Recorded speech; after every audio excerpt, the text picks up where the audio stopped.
70% of managers are underperforming, which basically means 70% of bosses are horrible bosses. Why are we still promoting horrible bosses? Your strength, the thing that you are most powerful at, when it is pushed to the extreme, is actually your biggest weakness. It's not the things that you're not actually good at. When economic times are good, Canadian society likes immigrants. When economic times are bad, we go, there's too many. My guest is a serial entrepreneur, author, motivational speaker, and CEO of Unicorn Lab. Fahd Alhattab is the guy that you call when you want to go from startup to unicorn status.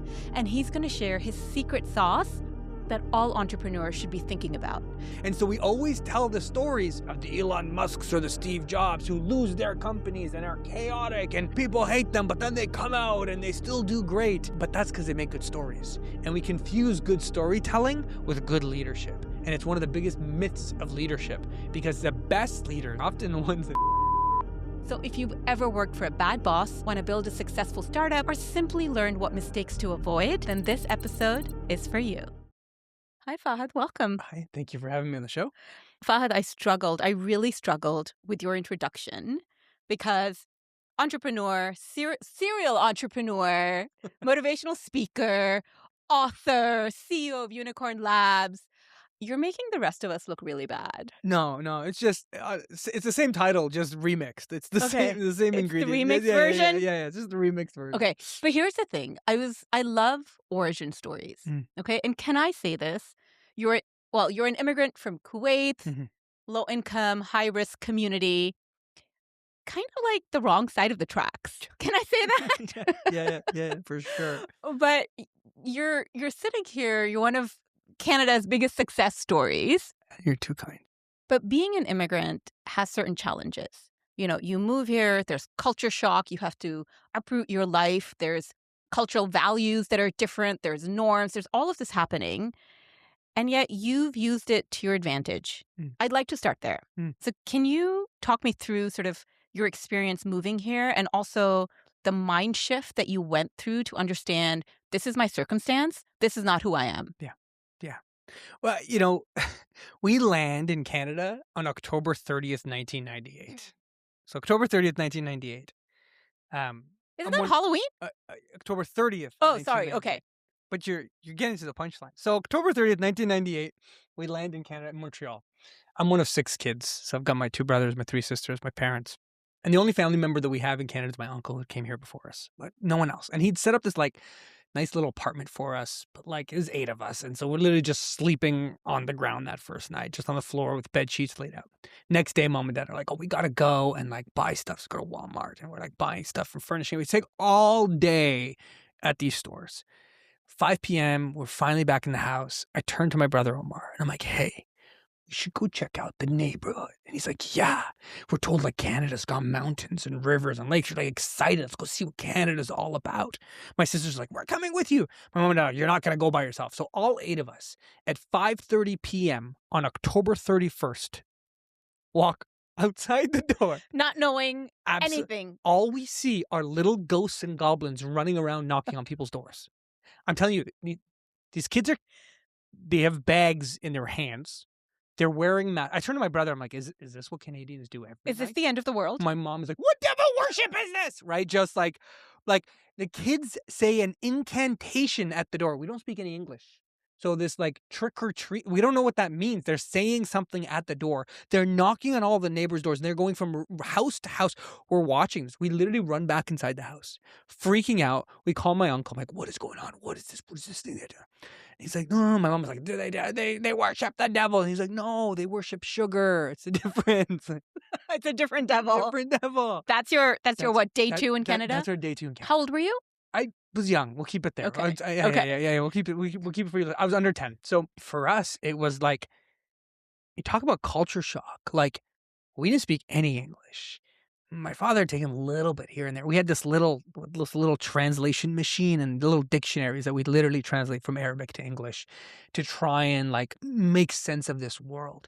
And I think to it, we were young and a lot of advantages came to that. But my father was 44 years old, bringing his entire family halfway across the world. The only way I explain that is or the analogy is imagine you and I moving to rural China, where we don't know anything of the culture and don't speak any of the language, right? Like English right now is pervasive enough that you can kind of get away with a lot of Yeah. it in most countries, but like nothing. And so, we grow up being this translator generation. Like I was kind of talk about it. Like we signed, you signed your permission forms, the school permission forms that your parents and you, the Yeah. report card that your parents, parent teacher interviews are Yeah. funny because the Yeah. teacher's talking to you and your parent is standing there, like, and I doesn't know actually. I know you're laughing about it, but it's a lot of responsibility for Mm, a young child. yeah. Like, you essentially have to grow up, and the roles are reversed a little bit, right? Because 'Cause you're telling your parents, "Okay, this is what they're saying, sign here, like, this is what this means," and what I've also found is that the values that you hold so dear, you now have to almost rework them and Hmm. think about, okay, do these values and the way that I am fit in this system? And how do I fit in this system? Yeah. Like, that's a daily challenge. Daily, daily. In one of the books that we're writing called The David versus Goliath of Teams, I actually talk about how immigrants are the Davids of this world. They are people who gain this superpower that you're talking about. That the superpower is that one, they're forced to grow up really quickly. So they develop like the emotional intellect of having to take care of their parents at a young age. So the emotional acuteness and Mhm. awareness is really high. Yeah. And it's slightly a trauma response. Let's call it for what it is Yeah. that like you're sensing the volatility of the household depending on what's happening because your parents have been uprooted and you've been uprooted. And you want to protect them. And you Yeah. start protecting them. So there's this you at a very young age start to be protective over your parents who are supposed to be parenting you. So there's this really growing up quickly. And then the immigrant learns to hold multiple truths simultaneously, right? Your teachers teach you something. And then your culture or home taught you something else. And you're like, oh, wow, the adults in my life don't agree. Yeah. They have multiple worlds and they have multiple truths and they both think they're right. And it quickly destroys the child's view of like, oh, adults are right. And it's sad, but it's powerful because it teaches the kid at 12, 13 years old, like there's critical thinking and there's perspective. And actually there's multiple truths. And your ability to hold multiple truths and navigate the world in multiple areas is very important. But I think you also have to be very self-aware to understand that, Mm. because that is a heavy burden at a very young age. And you can either succumb to it and be like, yeah, well, this is the way it is. Yeah. Or I think what you did is you channel it and Mm. you analyze and you kind of almost use that as a way to navigate through life and to change your course. I'm hypothesizing Yeah, for no, you, no, but no, yeah. but that's how I imagine you Yes. used it. Yeah. I think there was like a second moment. I call it my second moment of immigration. My second moment of immigration was when I went from the middle school I went to, York Street Public School in Ottawa, which was in like the highest density of social income housing, like social housing in Ottawa. So everyone that went to the school, other immigrants, other folks in low income situations, you felt the same. So you were in Canada, the world was new, you're navigating it, but you were amongst sort of like, oh, other peers, you're the same. And then I tested really well and I got to move to a different school for high school. So and so I go to I go to this international baccalaureate school in Ottawa, one of the top high schools in Canada. And the world's different. Wait, I'm not amongst other immigrant children. Right. It's my second immigration. Right. It's my second, oh, this world is different. Yeah. It's not just different culturally and the last number of years of trying to navigate this, but I'm amongst peers who are similar in their immigration and they're navigating Canada. No, I'm now with third, fourth, fifth, sixth generation Canadians Yeah. who this 16-year-old kid who's with me in high school has their mom's Porsche in the driveway.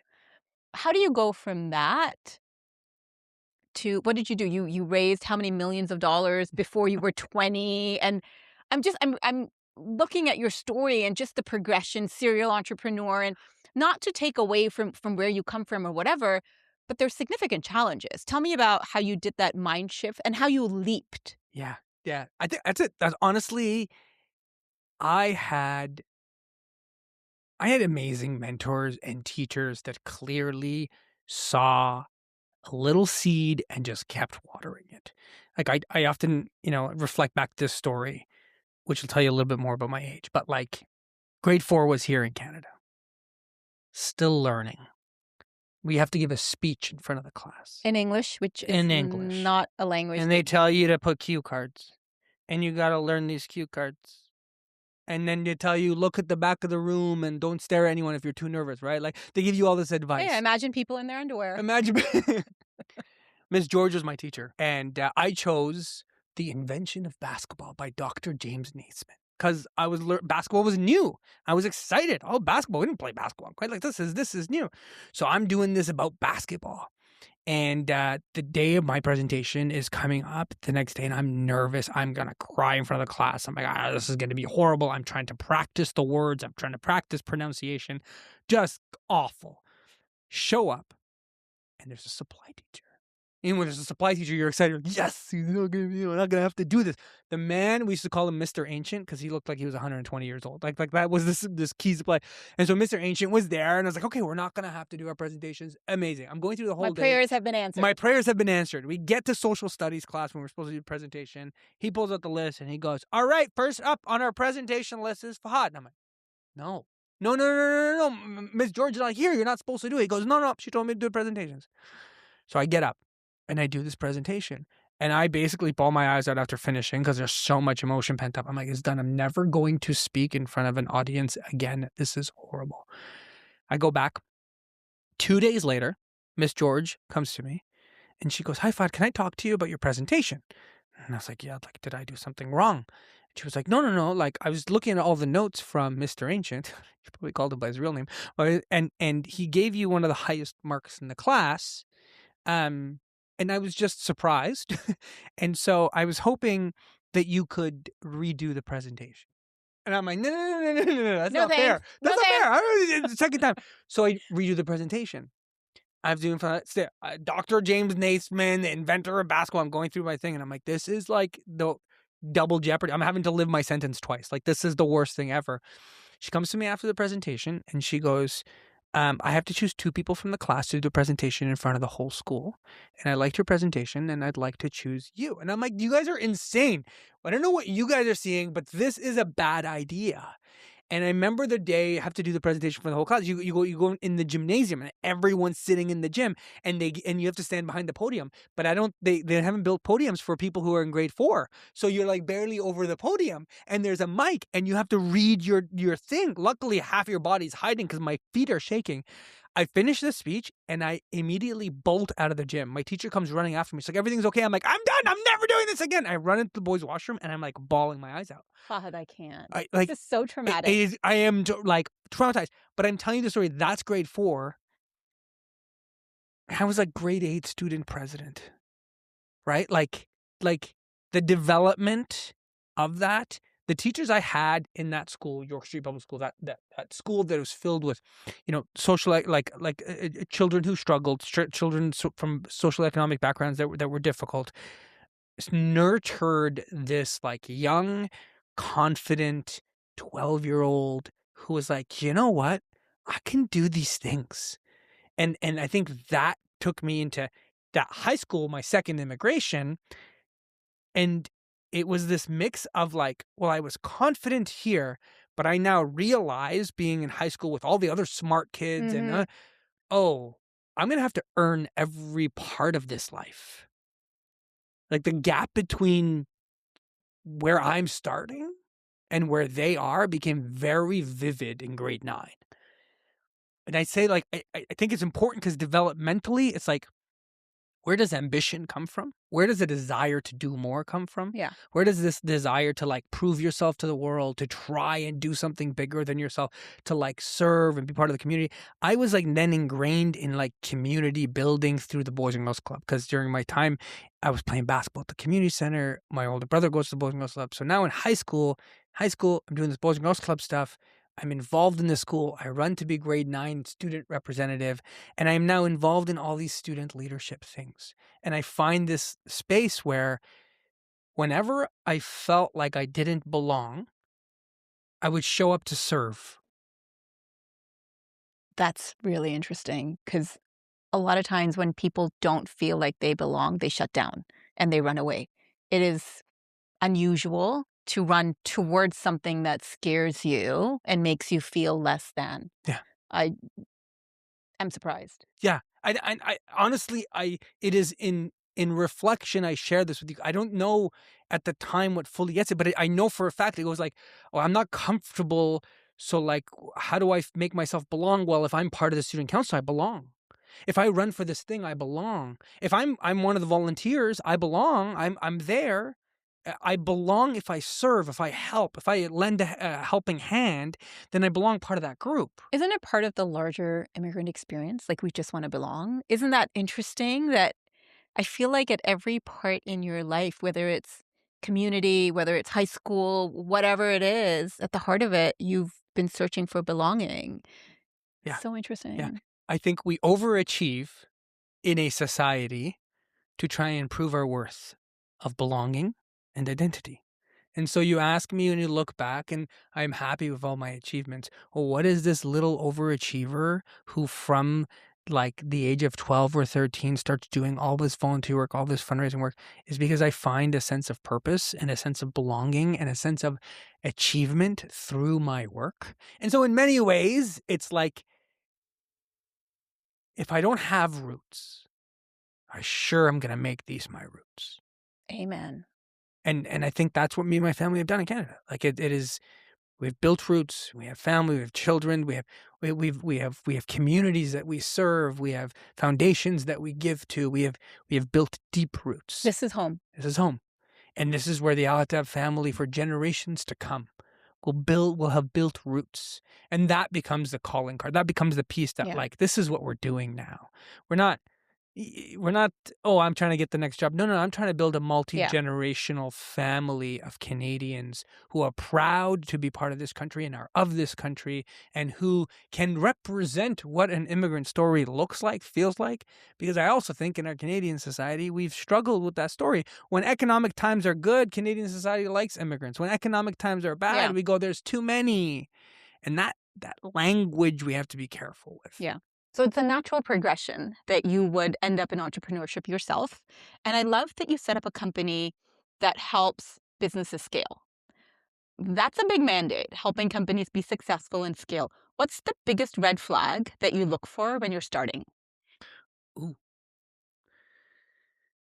When we're starting engagement with a company, Yes, what's when the you're starting. biggest I should have red finished flag? that sentence, actually, when you're It's the starting. biggest red flag. So Yeah. we work with a lot of tech companies and we help them scale. And so what we say at Unicorn Labs often is like there's a three-legged stool for us, right? It's strategy, it's leadership, and it's team.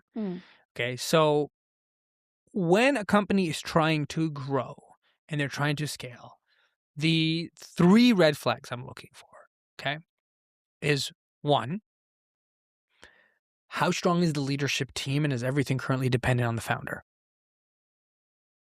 Yep. Leadership core, okay? Two, are there actual strategy and systems put in place or are they still shooting from the hip? Okay. Ad hoc. Okay? Three, what does the team say about their leaders? Oh, that's a tough one. Yeah, that's a can of worms right there. Okay. Yeah. So those are my three signals. Now, they're typically interweaved because if you don't have a system and you're shooting from the hip, then you're causing your team to have whiplash.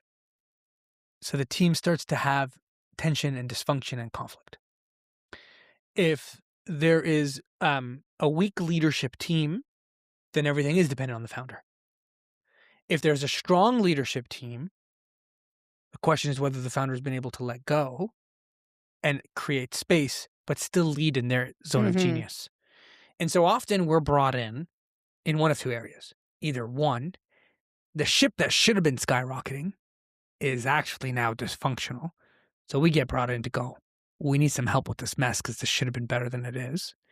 Or two, we are skyrocketing and everything we built is breaking. The system we had before isn't keeping up. The team we had before isn't keeping up. And the leaders we have today aren't going to be the ones that get us into this next stage. So I love that you talk about leaders because 70% of managers are underperforming, Mm. which basically means 70% of bosses are horrible bosses. Why are we still promoting horrible bosses? Ooh. What makes people a phenomenal high performer, an individual contributor, is why we promote them, but it's those same skills that make them a horrible manager. Okay, break that down for me. Okay. So you're a phenomenal designer. Okay. You solve all the design problems. Anytime someone brings you a problem, you solve it. You figure it out. You go, you design, you create. You have this talent for problem solving. You have this talent for getting things done. You have this acute awareness of what the design needs are for the software. So we go, you're amazing. You should be the manager. You're the highest performing individual. I should get you to lead these 3 other people. Okay.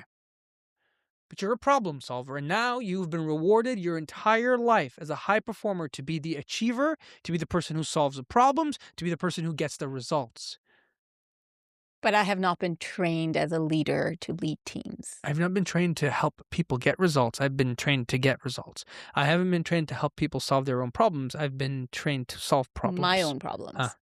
And so what happens is that that boss quickly becomes the bottleneck. You bring them a problem, they go, yes, I can fix that. They want to be the hero because, well, I got promoted for solving problems. You give me a problem, I solve it for you. You become dependent on the team. The team member becomes dependent on the boss.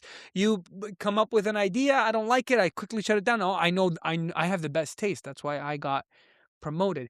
I need to get results. Your feelings don't matter as much. I need to get the results. What made them a phenomenal individual contributor becomes the biggest blocker in their journey to actually managing and leading because it shifts from you to us. It shifts from the individual to the team.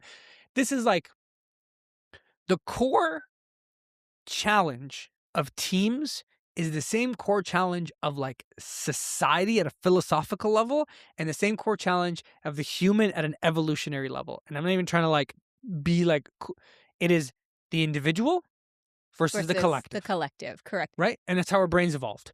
The individual brain was the first part of the brain that like just needed, food, shelter, sex, survival, like just like very core. And then over the evolution of the human, we developed into group pack animals and we started to say, well, I need other people to help me. And so the secondary parts of the brain sort of says, well, you need to sacrifice some of the self for the collective. And the brain starts to negotiate that. Children, you can see it happening in children. You need to learn to share. You need to be kind. We're teaching them collective skills because their individualistic brain at first just wants me, me, me, me. As a society, we struggle with individualism freedoms versus the collective need of the group. Teams struggle with that. So there's a missing element, basically. There's a missing part when you promote someone and have an expectation that now they're going to lead a team and they're suddenly going to be altruistic, right? There's a huge disconnect, which is why we have 70% of leaders or bosses being horrible. There's a complete change of the mind. It's now about the collective versus the individual. Before, it was about you being the best instrument player. If you were the trumpet player, you're the best trumpet player. But now you don't have an instrument. Now you're the conductor. But you know what? You're like, oh, I moved you to conductor. And now you don't even face the crowd. You're the conductor. You have to face your team. You turn your back to the crowd. And you've got to conduct this entire thing. But what happens most of them is, oh, give me my trumpet back. I'm best when I'm, oh, you need to fix that? Let me grab my instrument back. Well, because you need to learn a new skill. To learn a new skill. Most of them are not trained in that skill. Yeah. It takes years to develop. We say they're natural leaders, right? This is always the old age question: are leaders made or born? And everyone wants to say they're made, right? There was a time in society where we would have said they're born, and then we all shifted over and said, well, they're made. And I would tell you, yeah, they're made, but if you give a 30-year-old a basketball for the first time ever, and they don't really ever played basketball, and they're not really athletic, they're going to look pretty damn awkward. Yeah. Right? However, if you give the 5-year-old kid a basketball and you spend 30 years of them playing basketball and you give them a basketball at 35, they look natural. They're a natural athlete. I agree. I have a different solution. Let me actually ask you a question. Did you know that the CIA is actually hiring more women because they make better spies? Yeah. They're better at teamwork. They're better with their emotional intelligence. They're better in teams. They're better as leaders. So do you know why? Why what? Why they are? Why are women better at emotional intelligence as leaders and all these things? I'm assuming that we have different abilities from men, that biologically we're different and we're more in tuned with our, I'll just call it the feminine side, the way that we've been socialized. We care for other people. We pick up on emotional cues. So you're unpacking all of it in a Yeah. really way. You're going to tie it in a little bow for there's me? like two really interesting pieces to it. Okay. One, the assertiveness trait is typically a trait that's closer to the testosterone hormone. Yes. Okay. And that assertiveness, we think, used to make good leaders. But it is the thing that gets in the way of collectiveness. The assertiveness can push for results, but it gets in the way of collectiveness. So women are better at easing that assertiveness, still Right. being assertive, but doing it in a collective, softer way. softer manner. Two, their brains regulate faster. So men, when adrenaline spikes, when cortisol spikes, it holds longer because they had to fight the bear longer, they had to fight the lion longer. Women, cortisol spikes during a fight, and then they're fine after. It's why a man and woman can have a fight. Yes. Husband and wife have a fight, and they're like, "Okay, I'm fine." He's like, "I need, like, I need a minute. I Like, need to I need to more take a time." walk. I need to think about it. Yeah. Correct. So emotional regulation, biologically, okay, faster here. Then put biology aside. Because our sexist societies, for the longest time in many ways, we assumed women should be the caretakers of the house, so we treated our daughters and our sisters and so on and so forth. Take care of your younger brother. Help your mom. Yeah. We give them the babies earlier, and so they learn to pick up on emotional cues and develop emotional intelligence skills at a faster age. And because they mature faster now in schooling, they are beating all of the school records of young men. So why aren't companies looking at women as a quick fix? It is a quick fix. You would probably need to train them less because their intuition is higher. Yeah. They've been socialized to operate in team dynamics, Yeah. Carpool, whatever it may be. For sure. Aren't they missing like a key element? It's the same. So it is, the mistake we make is the same mistake that the individual contributor makes who becomes a manager. We mistake long run versus short run decision making. So the aggressive trait of men, the assertiveness, the results orientedness, the competitiveness create for companies' desire of like, I like that guy. He's competitive. He's going to win. He's going to get more points. He's going to get more sales. He's more competitive. Competition is going to get us what we want because we live in a society which, based off capitalism understandings, is like competitiveness creates for better winners. So we promote the more competitive individuals, but that is a short-run decision. The short-run decision is to promote the more competitive. The long-run decision is to say that that she will give me better results in the long run. That actually her leadership, the more compassionate leadership, the relationship-based leadership will get us what we need in the long run. It's just slower. Yeah. And so that's the trade-off the companies are making. Short-term results versus long-term investments. It's the same reason companies don't invest in leadership training. Well, I'm just going to get someone better. It's short-term results versus long-term investment. Yeah, I have to talk to you about leaders and different kinds of leaders. Fahd, you had done this management talk that you had put up on Instagram, and you were going through the 4 different management styles, DISC. So D was decisive, I was inspiring, S was supportive, and C was conscientious. And as you were going through them, I was like, oh, I identify with all of them. I can be inspiring at times, I can be supportive. But the one that I really identified with was D, which is the decisive one, the person that gets stuff done, they're result-oriented. And I was feeling really happy as you were going through all these traits. And then you summed it all up by saying, oh, and you can also remember the Ds because they're the dicks in the room. I was low-key, actually, I wasn't even low-key offended. I was very offended. There was no need to label us. I have other traits, but I like that I'm decisive. I did not like that you called me a dick. I think nobody loves that. The disc personality assessment is a famous one. It's well known. It's one of the big psychometrics. I'm out aware of the assessment, but your labeling. My labeling of yeah. It got a lot of comments on social media. There's a lot of people that were upset. Were you for being rage baiting, or do you believe that? No, 100% I believe it. And let me explain to you. Your strength in the extreme is your weakness. And that's not just a good like interview answer to like, what are your weaknesses? No. Your strength, the thing that you are most powerful at when it is pushed to the extreme is actually your biggest weakness. It's not the things that you're not actually good at. And so your decisiveness, your boldness, your directness, your willingness to get your results, you're willing to make sure that a square peg fits into a round hole and nobody will stop you from getting the result that you want is the same reason you're destructive. Okay. So I also heard you say that the inspiring leader is the one that can get distracted by the shiny little thing Correct. and they run on. Okay. And So the inspiring leader, they're so idea driven. They're so excitable. They're so enthusiastic that they go from one idea to the other. So their strength in the extreme is they get people really excited. Their strength in the extreme when they get excited is they jump from one idea to another and they can't focus. So here's my scenario. We're in a startup. My office is on fire. What sort of leader do you want? Do you want the D, the decisive one who gets stuff done? Yeah. Or do you want I, the inspiring one?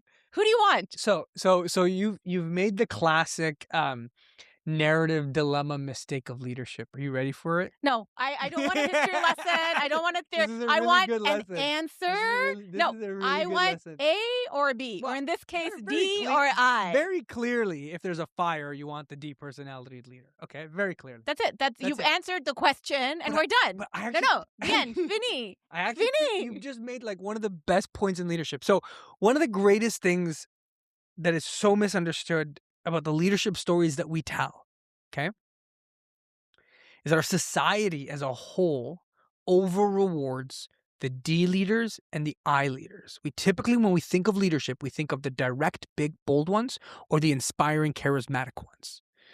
We think of them because they make for great stories. The D leaders and the I leaders are the only ones that typically have a chaotic enough story that a fire would even start in their building. Because the S and the C would say, I would have run enough safety measures that would never happen.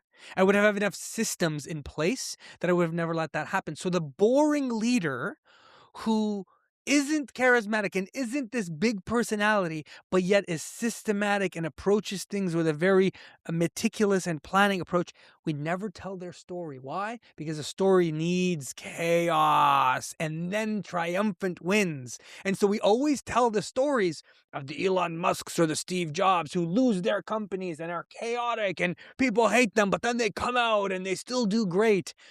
But that's because they make good stories. And we confuse good storytelling with good leadership. And it's one of the biggest myths of leadership because the best leaders are often the ones that don't end up with fires in the first place. Okay, so apart from the fact that you poked holes in my like analogy, whatever, which leadership style is your favorite for getting, I would say, the best results? Which leadership style? I mean, so this is often is asked, which leadership style is the best style, right?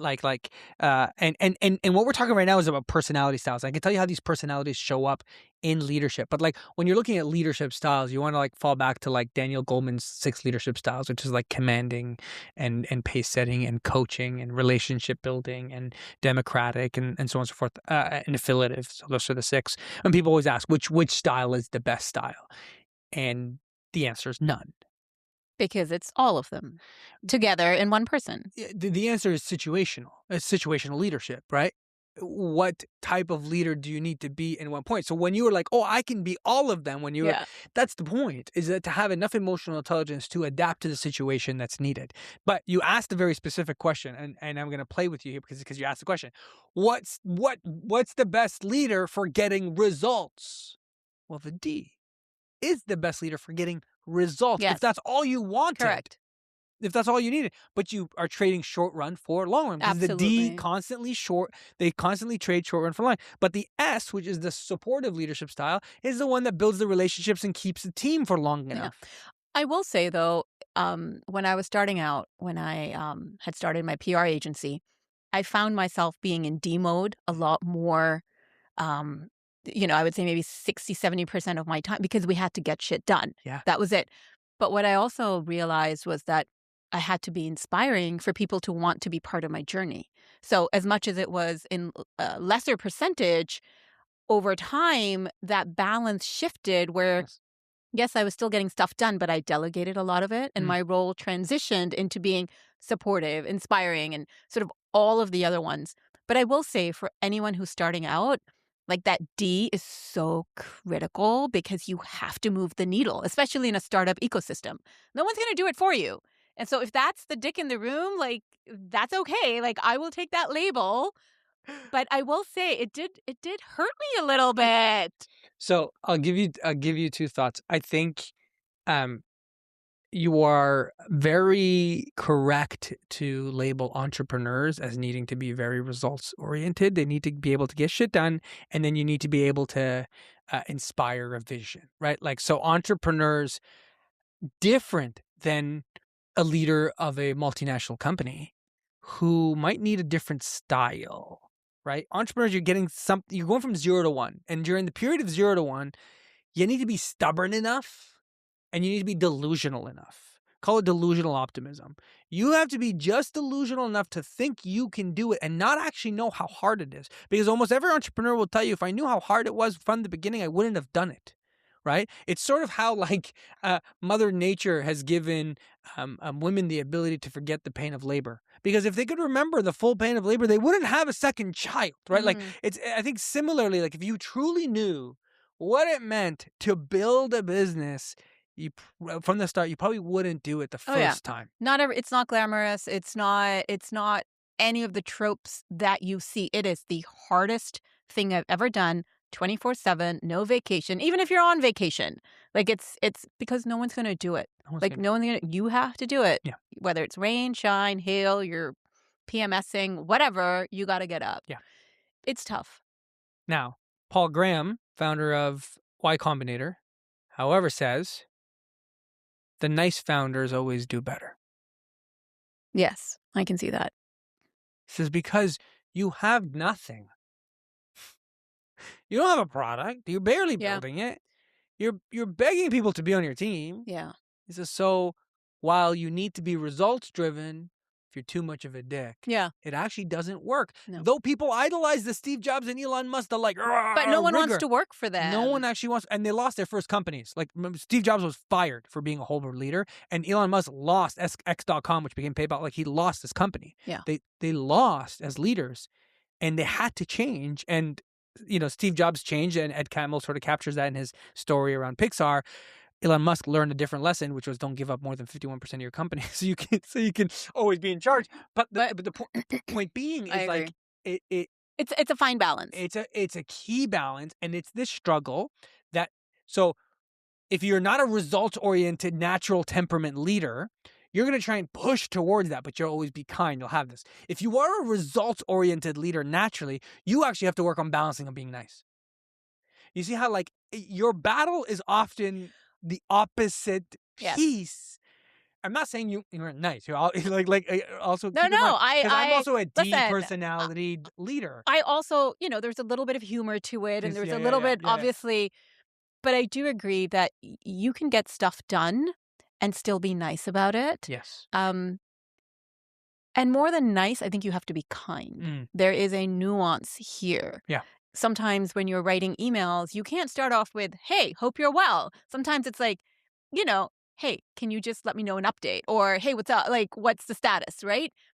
But I will say that in my career, as driven as I am, as results-oriented as I am, I have always tried to be nice because people will go above and beyond if they like you. Yes. If they genuinely respond to you and your energy. Like you and I met for 5 minutes, I think. 10 minutes. 10 minutes.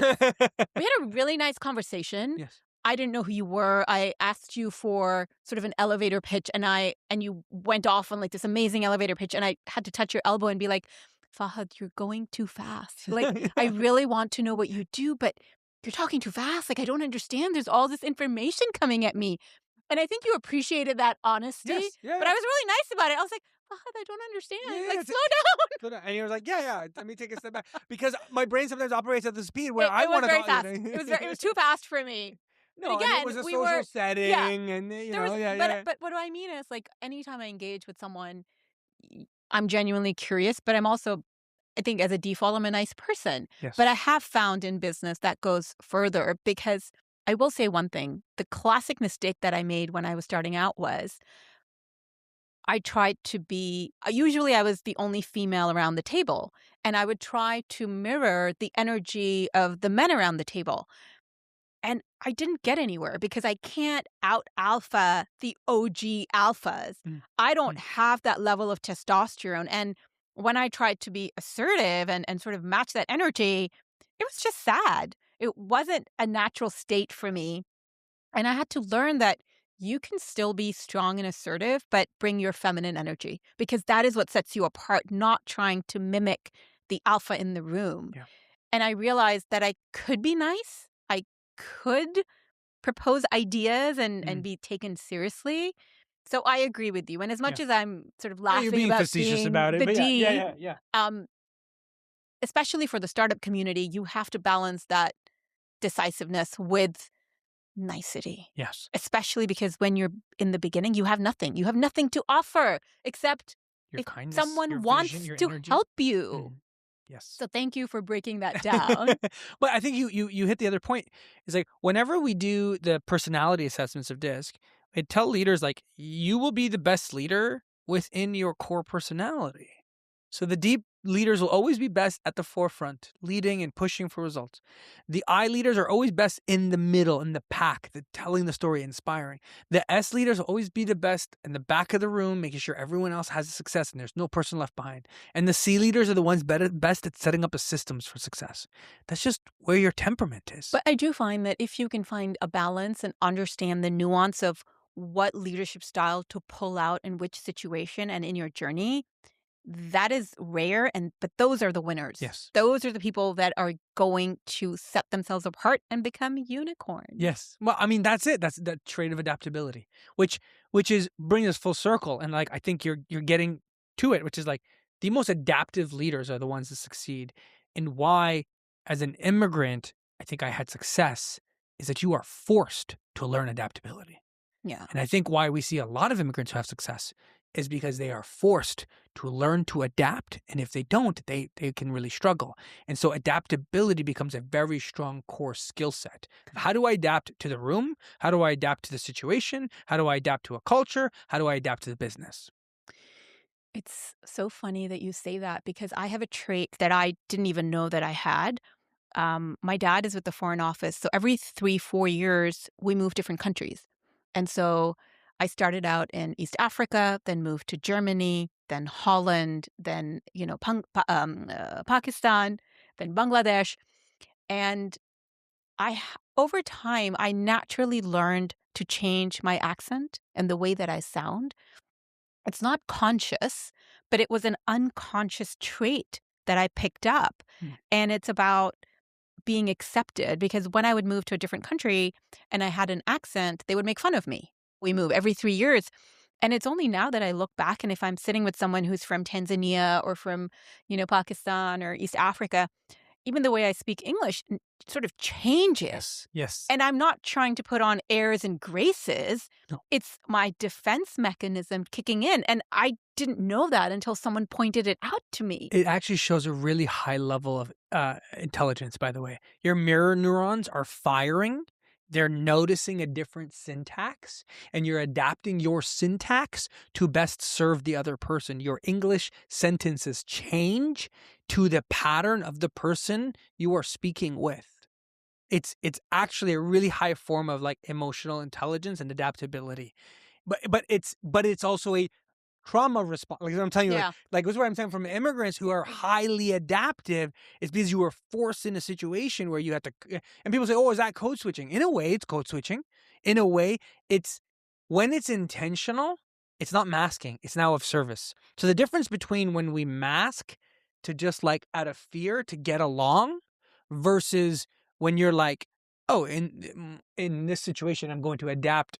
to better mimic Fahd's style of energy because it's just the better way. And this person's a little bit more calm, so I'm going to mimic it. This person's English is different, so I'm going to break down my sentences a bit differently. And it's out of kindness, and it's out of service. I love that you said it's out of kindness and out of service. But I'm not being fake. No. I just don't know how to turn it off. And it's just my defense mechanism. And I have to sort of keep it in check and be like, oh, you're doing it. Oh, what's your natural accent? Like, how do you speak at home? And I'm like, well, no, it changes there too, depending on who's Yes, visiting. if mom or dad are home, or yeah, it's more subtle now, but you're a chameleon. Yeah. But so your superpower as a leader is going to be your adaptability. You have survived cultural change in how many different countries? You have learned to adapt to how many different types of peoples? Like, that is real power that you have. And your most powerful piece in the extreme, by the way, is your weakness, which is likely what you ask yourself, but who am I? What's my identity? Isn't it crazy? All our questions come back to like identity and belonging and who am I? What's your toxic trait? Ooh, what's my toxic trait? I mean, as a D personality leader, my toxic trait is I want results and I want it yesterday. I think. Oh, wait, that's a D. Yeah. I want results and I want it yesterday. And why haven't we moved faster? And let's go more. I think my toxic trait of every entrepreneur is like the moving goalpost. You know, you hit one goal and it's the next. It's my toxic trait is that I think I can fill this childhood void of needing approval through achievement as an adult, right? Like my toxic trait is that, like, I believe that I can do what I put my mind to. It's both the best thing and my strength in the extreme is my weakness. So I take on crazy projects. So I decided 2 years ago, 3 years ago, to try and do a triathlon with 3 months of training. Signed up for a triathlon, but I didn't know how to swim. And I was like, I can do that. That's like 1/3 of the whole. Yeah, like you go swim 1.5 kilometers, and then you got to bike 40 kilometers, and you got to run 10. That's an Olympic triathlon. There's like the half Ironmans and the full Ironman. There's Olympic triathlon. It's a 50-150, so it's a quarter Ironman is what it is. Like, it's still a lot. I didn't know how to swim, but I was like delusionally optimistic. 3 months, I can learn how to swim. But you got to swim back and forth. I can do that. That can't be that hard. Yeah, famous last words. Yeah. Famous last words. I love that though. That's a superpower and a weakness. But it's also how we've lived our lives. If that didn't happen, you and I would not be sitting here. For sure. Yeah. I think I tell my team this. My toxic trait is I think every opportunity I have might be my last one. Oh. Because the window of opportunities that we had were so small that I think, like, if I don't get this keynote perfect, no one will ever have me back. And so I put everything into it. Oh, that's so interesting. I put so much into everything. Because what if I get this wrong? They're going to hate me forever. I never thought about it like that. I have the same. Everything has to be perfect. It puts a lot of pressure on the people around you. Yeah. I can deal with my own pressure, but sometimes it's not fair on the other people, but it explains why we are the way we are. And it explains why I personally have to take a step back sometimes and be like, it's okay for you, but not everybody needs to, like, have the same level of pressure. And that's also the magic of being in a leadership role where you have to find that balance and be like, I'm putting this pressure on me. Yeah. My team needs to manage their own pressure. Like, I don't need to pressure them. Yes. I love that answer. Thank you. I've definitely broken team members. I've put too much pressure. I've had in years I've put way too much pressure on certain team members, and that relationship didn't last. That team member said, this isn't for me, and it was never toxic, like, it wasn't, but it was too much. And, but that's how you learn. That's how you understand what your boundaries are too, and what other people's boundaries are, and can't manage everybody the same way. No. That's what I've learned. Yeah. If someone gets motivated by money can not be my baseline for motivating everybody. No. And that is on me. I have to figure that out. They don't. What is your what is something that gives you joy in business? What is your joie de vivre? I think there's like two things. I'm a creative at the end of the day. So I think when I can spend time in creativity, when I can spend time coming up with new ideas, when I can spend time playing, and then I'm a performer. My creativity is also performance, right? So, when I write a new story and I go tell it on stage and I go, oh, it worked and it was nice. And I get the laugh and we get the oohs and the ahs. And so there's this like, I write and then I brainstorm and I bring it to stage and I can see it come to life. I can see my ideas coming to life. And that creative process is one of my joie de vivre. And then I'm a builder. So there's creativity, but then I'm a builder. Then it's like, oh, okay, we're building some new tools and assessments. And I spend time like building and tweaking, and we're building all our leadership principles into these cards that our facilitators can use. And I'm a team person, so like I build teams and I bring new people into the team, and the team has grown. And oftentimes I get a lot of times people are like, "Oh, you got a pretty big team. Like, you could run that more lean." And I go, "Yeah, but you and I's goals aren't the same. I'm not trying to run it more Right. lean. I know where I'm going. I actually want to build. I realize." If I want success, I have to make other people successful. 100%. And it is 100%. only when I make other people successful. And these are not just words. Mhm. Like there is more that you would get from collaboration than from competition. I believe in that. Yeah. Yeah. Yeah. I have gotten every time I have given, I have gotten more back. And it's not a reason to give, but it is a realization that every time I have acted with uh, an ounce of greed or an ounce of like, I don't know, I don't have enough to do it, it's backfired. And every time I've leaned into a generosity and I've leaned into service and I've leaned into helping other people find success, I've gotten it back tenfold. What gives you the ick? Ooh. There's two. Man, wasted potential hurts me so badly. Like I want to grab people and shake them. And I think it's like this, again, trauma response as a kid of like, you have potential, you have opportunity, and you're doing nothing with it. Like, I want to shake you. I want to grab you and help you. Like, you have a gift to give to this world. You have brilliance. You could be so much. You could do so much. And you're like, Yeah. I think that like, Because you've done it and you've seen where it can take you. Yeah. and we did it with so little. Yeah. That when I see people who are given a gift, I'm like, you have so much. There's real opportunity here for you. I think that definitely is a big ick. And I think it's different from people who do want a more balanced life. I think that's okay. Like I'm not against that. Like, enjoying that life and building the family. But I think like, still show up in service. I think that's the biggest ick is like wasted potential. My second one is like learned helplessness, like it's not wasted potential, but it's like I would say people who like outsource their thinking to other people. Like, and I've had staff. I've literally had to use that word, but like it's like, oh, I don't know what to do. Did you think about it? Yeah. Well, But Fahad, that's different because you're coming from an entrepreneurial mindset. Yes. Your mindset is different. My man says I'll figure it out. Like everything's figure outable. Everything's Googleable. Everything's AI-able. Yes, Like, you can. yes. But again, your baseline is different. We used to have help at my house, and I would always complain about the help to my dad. I would be like, I don't understand why this lady doesn't clean better. And my dad stopped me and he said, if she could do better than what she's doing, she would have a different job and she would not be happy with what she's doing right now. She is happy. She's content. This is her baseline. So you cannot change people.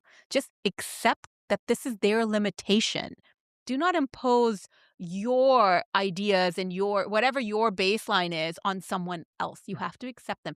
But it frustrates Because the I don't life wanna out of believe people's me. limitations. I think I can Because I shake you out think- of your limitations. Because I think people can do better and be better. Just because you are at a certain point in your life does not mean that you cannot transcend Yes. and raise yourself. So it's exactly what you were saying about potential, but also this learned helplessness of, I don't know how you want me to do it differently. Yeah. But I don't want to complain and be like, wah, wah, wah, But I do think that it is a different mindset that Mm. you and I operate with. And I don't think it's fair to put that mindset on other people because they're very happy. Yes. They're happy in that. But you know Otherwise, what? they would have your job, Fahd. You know what? They're probably a lot happier than a lot of us entrepreneurs. We're stressed the hell out. we obviously the challenge with entrepreneurs, again, our strength in the extreme is our weakness. We are really good at seeing where we are, where we want to be, and how to close that gap. What that means is that you're always looking at where you are, where you want to be, and how to close that gap. Where you are, where you want to be, and how to close that gap. And the downside of that is you never enjoy the moment. I do not. Because once I have reached a milestone, I'm looking at the next. I remember, Fahd, this was 7 years ago. I had just, I had been about 3 years into setting up my agency. And when I say agency, it was me and 2 other people. Most of the time we operated from my house. And we pitched and we won Tag Heuer. So Tag Heuer, That's the watch brand, is huge. 3 of us, my Wearing a Tag agency. watch, Are you right? wearing a tag? Yeah. Which one is it? It's You can't see from here. No. Is it Carrera. not? Okay. It's a nice Phenomenal. little, yeah. And I remember I won it and I put the team together and I was like, okay, we need to hire more resources, blah, blah, blah. And I had beat out top 3 agencies like that had pitched for global agencies, That's right? global. It's huge. Yeah. It's a We huge were brand. tiny. I was a tiny startup. And I remember I went for dinner that day with a friend and she said, how was your day? And I said, oh, great. We just won Tag and now I'm working on other pitches. And she said, what did you say? I said, oh, I just won Tag. And she looked at me and she goes, you? And I was like, yeah. And she goes, you with the 2 people who work out of your bedroom? And I was like, yeah. And she's like, Zaib, when I come over, you're sitting in like your pajamas, like working on a laptop. She's like, how are you? What do you mean? She's like, did you celebrate? This is a milestone. Yeah. And I was like, no, I didn't celebrate. Like it's work as usual. And she goes, I need you to understand where you are in your career. You have just recently, as in 2 years ago, whatever, set up an agency. You won Tag, international brand. You need to take a minute. Mm-hmm. But my brain does not want me to take a minute because this success can be taken away. Yeah. And I must build. You've also envisioned that success for so long that when it comes, it just feels like the outcome that was supposed to be there. Yes, absolutely. So I'm not celebrating because this was the expected outcome. And this is not me being egotistical or anything. No. It is the plan and it is me willing it, manifesting and understanding that I am worthy and I am strong. And I have worked every moment for it. Absolutely. And it took so long to get there that when you get there, it doesn't feel like I did something heroic. It feels like I climbed a tiny little step, right? It's not a step function. And it's about time. Like, hello. And yes, I stopped wearing pajamas and asking people to work from my house because I was like, well, this is not a great image that I'm projecting to my friends because I'm very good at what I do. Yeah. But I'm also a startup. Like I'm bootstrapping. I'm trying to save money. I'm trying to do all of that. But again, that for me, after she sort of drew my attention to it, I was like, okay, well, this is a milestone. I need to change the way that I operate. Mm-hmm. But anyway, we digress. No, I think that's beautiful. I think that's what it is. Like I have expected the outcome for so long and I have visualized the outcome and I have fought for the outcome for so long that when it shows up, it is just what I expected. Yeah. And so it takes some of that happiness away. But I think similarly too, it's like I've always said, you would think that my ambition is selfish until you understood the amount of people that win when I win. Yes. That is very profound. And I think that is your secret sauce. Like, what is it? You go far when you run alone and you go further. You go fast if you go fast, alone. Yes. You know what I'm talking about? I butchered it. I butchered it completely. Yeah. What is it? Yeah. You want to go fast, go alone. You want to go far, you've got to bring people along. Yeah. On that note, life is unscripted. Yeah. But if we were to make a script and a movie about your life, what would it be called? Help me find the title, but I'll give you the concept. Because I think the concept has been one. I've been writing another book that's personal. And the book started when my uncle, who was like a father to me, passed away last February. My uncle and I are like twins. We look exactly alike. And he was my Canadian father. He was the one that helped us with understanding this culture. We connected in so many beautiful ways. But I started writing his story, because he, during the war when Iraq invaded Kuwait, had to escape differently. And so I started writing his story, and I started uncovering his story, because I feel like I'm going to lose his story, because I always said I was going to write his story. And when he was living, I said, "Oh, we need to make this into something. I need to tell your story." We never did. So I went and I found old notes that he'd left. His son had interviewed him once, and there was clips. And I went to his wife, his ex-wife now, but went to his wife, and I got some pieces of the story, and I was starting to write it. And I initially wrote the deserts we crossed. That was the book. And I'm talking about how he has to go through Iraq, up to Jordan, down the Red Sea to Egypt, to try and get away, because he was going to get conscripted in Iraq for the war. He didn't want to go to Saudi Arabia to be a refugee, because he had already gotten some immigration approval for Canada, but he had to get to Italy. So he had to go on fake papers through, and he goes through this crazy journey with his wife. They end up in Egypt. He gets thrown in jail because he's got fake papers, and they think he's smuggling. He is blessed through these moments. Anyway, so I'm going through this story, and I'm telling this story, and I'm reliving moments of his life. My entire life is because this man crossed deserts to fight for survival and build a new life in Canada. My father would have never come. My mother would have never come had he not come. And so I'm trying to fight to preserve his story. And in the process, I come to understand that I am his story. That we are the stories of the generations of decisions that are past. I am my story has the shards of bombs that were in that blew up the oil fields in Kuwait and shaped my life and turned things this way. And I am the story of the kind uncle who loves his nieces and nephews and has them have sleepover. He used to come, we'd all sleep in the living room next to him, and he goes, "You guys have your bedrooms?" And I'm like, "No, I'll sleep next to you." He goes, "I'll go sleep in your bedroom. Like, there's an empty bed." So, like, I think a long-winded answer to your, it's like, I think that the personal reflection over the last number of years is that we are a collection of our stories. We are a collection of our ancestors' stories, and no decision we make has not been reverberated through history of echo of history that's gotten you to the moment where you and I are sitting to have a podcast, right? Like, I think so I think, like, when I share this with you, because if at the depth of what I believe my life purpose is a seed was planted in Canada by my uncle. The wind blew him here, and we get to be the roots to establish a foundation for generations of families to come.